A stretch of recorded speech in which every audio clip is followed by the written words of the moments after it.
que tudo, a paz de Cristo é especial. A graça e a paz. Eu sou o pastor Luiz Gustavo, pastor da Igreja Presbiteriana Central de Nova Friburgo, e eu quero convidar você para refletirmos na palavra de Deus. Dando continuidade ao nosso estudo nos profetas menores, hoje eu quero convidar você para conhecer o profeta Oséias. Conhece o profeta Oséias? O profeta Oséias é protagonista de uma das histórias talvez mais polêmicas da Bíblia, né? E eu quero contar um pouquinho da história desse profeta para você, né? O texto que eu quero ler se encontra no capítulo 11 do profeta Oséias, né? E nós vamos tentar entender, compreender a essência da mensagem que o Senhor trouxe a Israel através da vida desse profeta. Amém? Bom, o texto no capítulo 11, a partir do verso 1, diz assim: quando Israel era menino, eu o amei, e do Egito chamei meu filho. Quanto mais eu o chamava, tanto mais se iam da minha presença. Sacrificavam a Baalins, que queimavam incenso às imagens de esculturas. Todavia, eu ensinei a andar a Efraim, tomei nos meus braços, mas não atinaram que eu os curava. Atraí-os com cordas humanas, com laços de amor.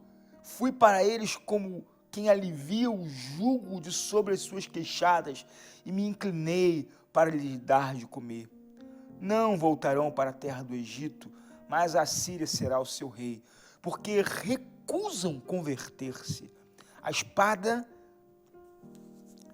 cairá sobre as suas cidades e consumirá os seus ferrolhos e as devorará por causa dos seus caprichos, porque o meu povo é inclinado a desviar-se de mim.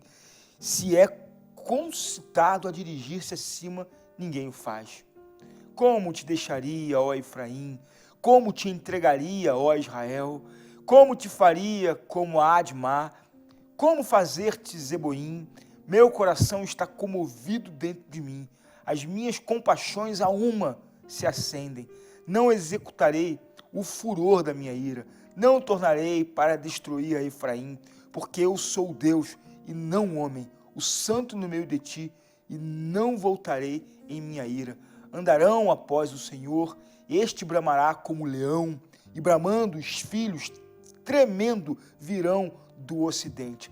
Tremendo virão como passarinhos do Egito, e como pombas os da terra da Síria, e os fareis habitar em suas próprias casas, diz o Senhor. Efraim me cercou por meio de mentiras, e a casa de Israel com engano. Mas Judá ainda domina com Deus e é fiel com o santo. Amém? Bom, a mensagem do livro de Oséias não está necessariamente naquilo que Oséias diz. Diferente de alguns outros livros onde a mensagem via através da proclamação da palavra, não que não tenha isso em Oséias. Oséias é levantado também para proclamar a palavra de Deus, né? Isso nos traz uma lição muito importante para os dias de hoje. Pregação não é o que você acha, pregação não é o que você quer dizer, pregação não é o que o pastor sobe no púlpito para compartilhar a partir da ótica ou da perspectiva ou do que ele acha sobre a igreja. Pregação é assim diz o Senhor. Nós, pregadores, temos um compromisso, ou deveríamos ter um compromisso, de fazer com que aquilo que nós falamos das nossas tribunas, de nossos oratórios, seja a manifestação daquilo que Deus diz, e não aquilo que eu acho da palavra de Deus, né? A pregação é assim diz o Senhor. Bom, a história de Oséias, então, não está apenas na proclamação, mas a vida de Oséias é a sua própria mensagem. Deus usa a vida de Oséias como uma grande metáfora. Grande parte da pregação, o gancho da pregação de Oséias, não está só naquilo que ele fala, mas está na sua vida. Como assim? Lá no capítulo 1, no capítulo 2, Deus dá uma direção para a vida de Oséias. Mas antes de explicar isso, deixa eu te falar sobre o contexto de Oséias e onde ele vivia. Oséias, aproximadamente 700 anos antes de Cristo, vai profetizar. Oséias vive no finalzinho do reinado de Jeroboão, né? Ele pega o fim do reinado de Jeroboão, mas também pega o fim da dinastia, né, de Jeroboão, né? Porque seu filho Zacarias é morto antes de ter um outro filho, então uma outra dinastia se levanta no norte, né? A pregação de Oséias é dirigida para Samaria, para o reino do norte, né, para Israel. Né? O reino era dividido em 2 reinos, o reino do norte e o reino do sul. Né? O reino do norte era chamado de Israel e o reino do sul de Judá. Né? A capital de Israel era Samaria e a capital de Judá era Jerusalém, onde estava o templo. Né? Então é muito importante você entender esse contexto no Antigo Testamento. O reino do norte foi um reino que se prostituiu, que se vendeu às culturas. Né? No cativeiro babilônico, Israel não foi levado, Israel foi deixado lá. Quando Judá volta 70 anos depois do cativeiro, Israel havia se prostituído espiritualmente, culturalmente, emocionalmente. Por exemplo, você já percebeu que na época de Jesus, Samaria era um lugar não tolerado pelos judeus. Na verdade, Samaria não era nem considerada Israel. A razão pela qual os samaritanos têm tanto problema com os judeus nasce exatamente nesse período de prostituição. Né? Porque os judeus que voltaram do cativeiro babilônico e lá no cativeiro permaneceram 70 anos sem se contaminar, sem se corromper, sem se miscigenar com outras nações. Agora eles voltam e veem que o povo que ficou em casa se miscigenou, se corrompeu, adoravam outros deuses. Né? Então, Samaria foi banida de Israel. Eles eram considerados traidores. Por isso que Jesus, quando saía da Galiléia, lá de Nazaré, e queria ir para Jerusalém, ele tinha que dar a volta por Decápolis. Eles preferiam passar por uma cidade estrangeira, que eram as 10 cidades gregas, por isso Decápolis, né, do que passar por dentro de Samaria. O judeu não falava com o samaritano. Né? E havia uns judeus na Galiléia e na Judéia, mas Samaria, que estava no meio do território, não era considerada mais terra de Israel. Eles davam a volta, por isso essa questão aí entre judeus e samaritanos. Né? Você vai entender isso lá na frente. Bom, a prostituição de Israel, ela foi denunciada pela vida de Oséias. Né? Deus mandou Oséias tomar uma mulher dentre o povo, que era conhecida, seu nome era Gomer, e essa mulher era uma prostituta. Você imagina Deus pegar um profeta, um homem de Deus, um homem que tinha como a profissão e tinha como tarefa anunciar a palavra de Deus e mandou ele casar com uma prostituta. Isso deve ter sido um escândalo. Isso deve ter sido um momento muito complicado para a vida desse homem e para a vida daqueles que ouviam a sua palavra. Mas Oséias obedeceu ao Senhor. Oséias toma aquela mulher, se casa com ela e tem filhos de prostituição. Né? E à medida que aquela mulher ia dando filhos, os nomes que Deus ia dando aos filhos de Oséias com Gomer, que nós nem sabemos se eram de fato de Oséias, né? Porque a Bíblia chama eles de filhos da prostituição. Mas Oséias criava essas crianças e o nome que Deus ia dando eram nomes que traziam ali uma conotação de um abandono. Né? Nomes como desfavorecida, não meu povo, né? Enfim. Mas Gomer resolve abandonar Oséias. Gomer resolve voltar à sua antiga vida de prostituição. E ela vai. Mas em um determinado momento ela volta escrava. Volta e é colocada para ser vendida em praça pública como escrava. E Deus fala assim para Oséias, vai lá, compra essa escrava pelo preço dela e restaura ela como a sua esposa. Olha, como se não bastasse a vergonha de ter casado com uma prostituta, agora Deus submete esse profeta a comprar ela como escrava, mesmo tendo abandonado, mesmo tendo traído o profeta, e restaurá-la com todos os seus direitos de esposa. Para que mesmo como esposa ela voltasse a viver aquela vida de prostituta, traindo sem amar, sem ser fiel, sem ser uma mulher honrada para Oséias. Oséias vai, restaura essa mulher, ela volta para casa e mesmo assim continua a viver como se não fosse alguém alcançada por todo esse amor, compaixão e misericórdia. Então, quando ele faz isso, Deus vai dizer aqui: assim é Israel comigo. Eu amo, eu cuido. Mas vocês adoram outros deuses. Vocês prostituem a fé. Vocês se corrompem. Vocês amam mais as coisas do mundo do que a mim. E fica essa mensagem. E aqui no capítulo 11, Deus ele faz uma conclusão através da profecia de Oséias. Quando Israel era menino, eu amei. E do Egito chamei. Vocês estavam lá na casa da prostituição, eu chamei vocês para o deserto para serem meus filhos. E quanto mais eu chamava, tanto mais vocês se iam da minha presença. Quanto mais Deus ama o povo, parece que mais o povo se afasta de Deus. Sacrificavam aos deuses de Baal, né? a toda aquela cultura de Baal, queimavam incenso às imagens de esculturas. Todavia eu ensinei a andar Efraim, tomei nos meus braços, mas não atinaram que eu os curava. Essa era a mensagem que Deus dá através da vida do profeta Oséias. Porque todo mundo sabia quem era Oséias, todo mundo sabia da vergonha, né? Todo mundo sabia do papel submisso que aquele homem prestava, todo mundo achava aquele homem um trouxa, um enganado. Todo mundo olhava para o que Gomer fazia com Oséias e dizia: como que um homem pode tolerar esse comportamento? E quando todos já enchiam a boca para condenar aquela mulher, Deus vem através da profecia de Oséias e diz assim: é isso que vocês fazem comigo.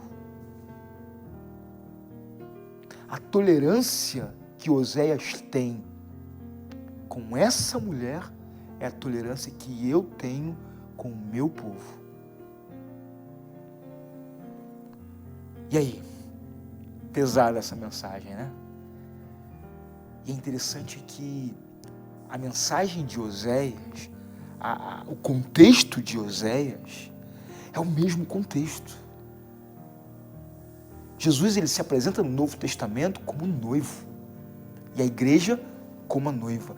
Será que nós, que somos a igreja, temos tido um comportamento que se difere ao comportamento de Gomer lá no Antigo Testamento? Será que essa igreja que prega um evangelho absolutamente diferente, será que nós que nos preocupamos muito mais com tantas outras coisas do que com a vontade de Deus? Será que nós que fazemos tão pouco caso em servir a Deus, será que nós que fomos alcançados pela graça, pela misericórdia de Deus, temos tanta má vontade de ir para a igreja, de servir a igreja, de ofertar para a igreja, de nos dar para a igreja, para o noivo, para o Senhor da igreja, mas somos tão fáceis com as coisas do mundo. Reclamamos dos cultos longos, reclamamos de mensagens longas, mas toleramos com muita tranquilidade os entretenimentos do mundo. Reclamamos para sair de casa para ir para a igreja, mas para a festinha, vamos com muita facilidade e lá nos divertimos, lá nos soltamos, lá rimos e às vezes tantos adolescentes, tantos jovens que vão para a igreja de cara amarrada, de cara fechada. Será que esse comportamento revela uma noiva honrada? Revela uma noiva que ama o Senhor? Tem tanta gente que vai para a igreja para fazer fofoca. Tem tanta gente que é mais fiel à novela do que aos textos bíblicos. Tem tanta gente que é mais fiel aos seus ideais do que aos ideais de Cristo. Será que a mensagem de Oséias não é uma mensagem ainda pertinente para a igreja? O livro de Oséias, ele se desdobra trazendo todo o julgamento, mas também trazendo o resgate que Cristo faz a essa igreja prostituída, a essa noiva prostituída, a essa esposa infiel. E esse texto aponta exatamente para como Jesus foi recebido e assim também foi esquecido, entregue à morte, morreu sacrificialmente por mim e por você, e prometeu voltar para resgatar essa igreja que luta contra a sua corrupção.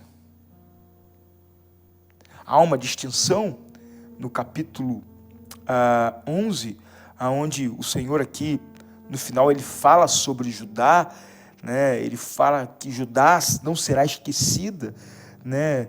Que Judá não será abandonada. Há uma distinção entre Israel e Judá, porque Israel é a parte que se corrompeu, Judá é a parte que se manteve fiel. Talvez essa seja uma visão da igreja. Deus vai dividir a igreja entre Israel e Judá. Deus vai olhar para a igreja dele e vai saber separar aqueles que são fiéis e aqueles que são infiéis. Ele vai saber separar o joio do trigo. Ele vai separar aquele que se prostituiu e aquele que se preservou. Pelo menos aquele que errou, mas se arrependeu. Então, querido, é um tempo de oportunidade para mim, para você, olhar para o meu caminho, olhar para o seu caminho, ver os nossos caminhos maus, olhar para os nossos caminhos maus e reconhecer que são caminhos que precisam ser endireitados. Sabe, eu sou imperfeito, eu falho, eu caio. Você é imperfeito, você falha, você cai. Nós não somos perfeitos, a igreja não é a expressão da perfeição, a expressão da justiça, pelo contrário. A igreja, ela luta contra esse espírito de prostituição que nós temos. Não nos termos como eles são conhecidos no mundo secular, mas a prostituição espiritual, ideológica, né? Somos muito seduzidos pelas ideias desse mundo e essas ideias estão entrando dentro da igreja. A igreja está se tornando liberal. A igreja quer relativizar o pecado. A igreja quer dizer, não, isso não é pecado, não, isso não é erro. O importante é você ser feliz. Essa ideia da felicidade a qualquer custo está entrando sorrateiramente dentro da igreja. Talvez eu possa dizer que nem sorrateiro, ela está entrando escancaradamente hoje dentro da igreja. Trazendo um comportamento onde não se respeita mais liderança, onde não se honra mais liderança. Hoje, abrir uma igreja ali que eu acho que é melhorzinha ou é mais atrativa, eu pulo para lá. Nós estamos perdendo referências, nós estamos perdendo o padrão das Sagradas Escrituras. As mensagens hoje são de superficiais para baixo. Pregadores que não se importam mais em estudar a palavra de Deus. Pregadores que não têm um mínimo de compromisso com o texto e o contexto, mas vomitam sobre os seus espectadores as suas baboseiras, as suas ideiazinhas, as suas inserções pessoais. Fazem da pregação um palco para a ideologia que cerca esse mundo, quando a palavra de Deus nos chama para não nos conformarmos com esse século, mas transformarmos pela renovação da nossa mente. Igreja do Senhor, é tempo de nós despertarmos, é tempo de nós voltarmos à essência do primeiro amor. E não existe essência do primeiro amor sem a palavra de Deus. A palavra de Deus, ela é a direção clara para a nossa vida.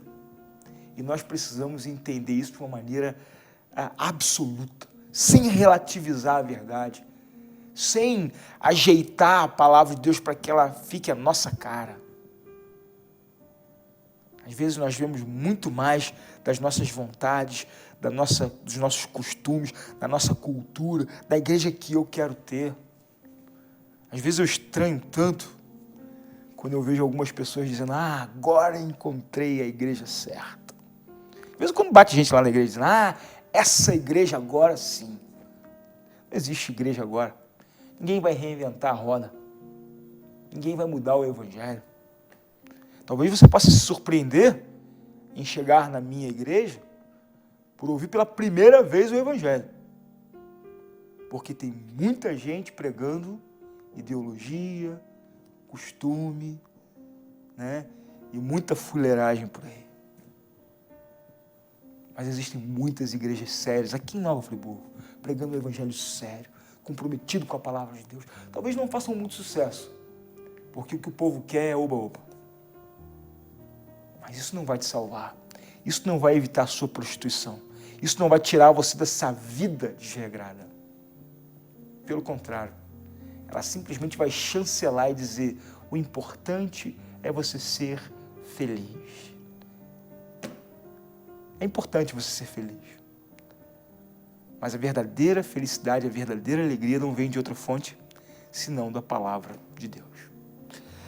Que o Senhor abençoe a sua vida, que o Senhor te dê um tempo especial de graça e de paz, e que você a cada dia possa olhar para esse texto, para a história de Osés e dizer: essa é a minha história, eu preciso me acertar, eu preciso rejeitar esse comportamento de Gomer que ecoa, que reflete na minha vida, na minha história. Que Deus te abençoe. Até o próximo programa. A graça e a paz. De coração, irmão, quero te declarar a paz que vem de Jesus, que vale muito, muito mais do que ouro ou outro metal, mais do que tudo, a paz de Cristo é especial.